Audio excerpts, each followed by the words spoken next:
Now, to aid to Ukraine, abortion rights, and former U.S. President Donald Trump's legal troubles, 8 Republican presidential hopefuls have clashed over a range of issues in the first debate of the 2024 United States election season.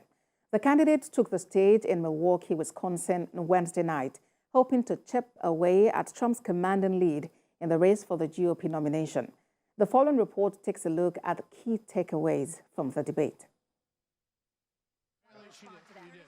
With the ex-president skipping the event, the debate presented an opportunity for Mr. Trump's challengers to try to appeal to millions of voters.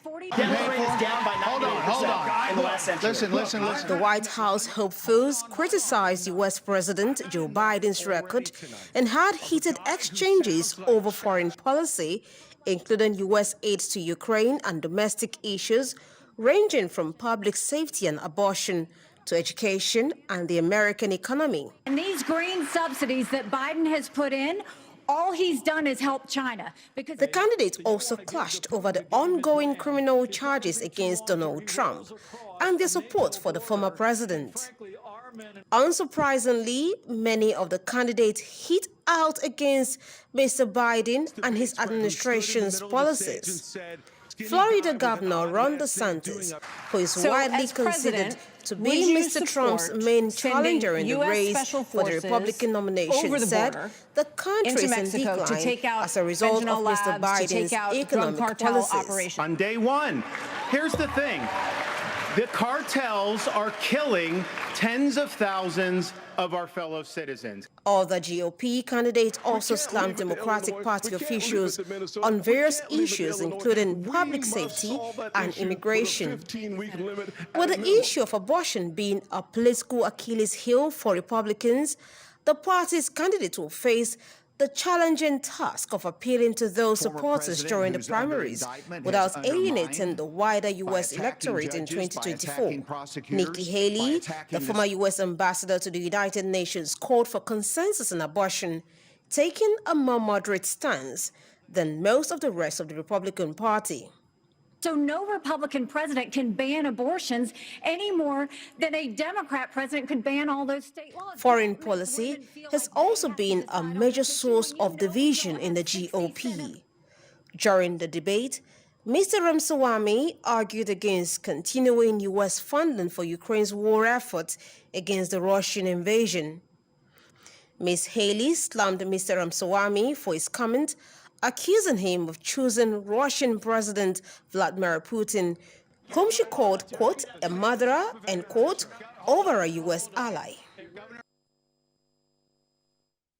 Away from the U.S. elections, the moon rover of India's Chandrayaan-3 has exited the spacecraft to begin its exploration of the lunar surface.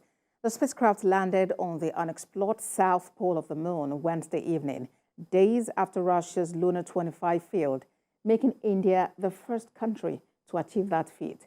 The Indian Space Research Organization, ISRO, said in its X post that, quote, the CH-3 rover ramped down from the lander and India took a walk on the moon, end quote.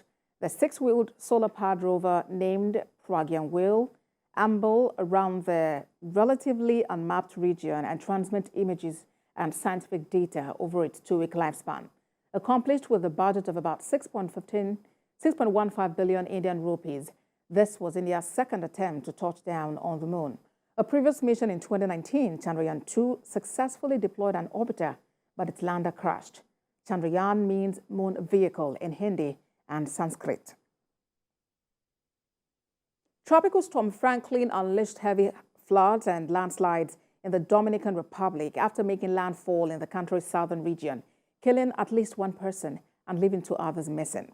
The storm began to slowly spin away late Wednesday afternoon from the island of Hispaniola that the Dominican Republic shares with Haiti after dumping heavy rain for several hours.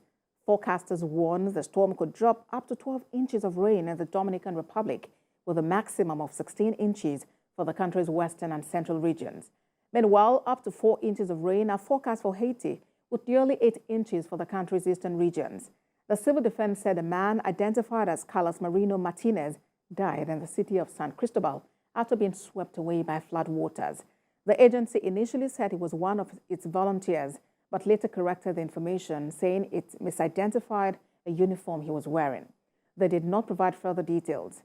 2 women in that city also were injured following a landslide.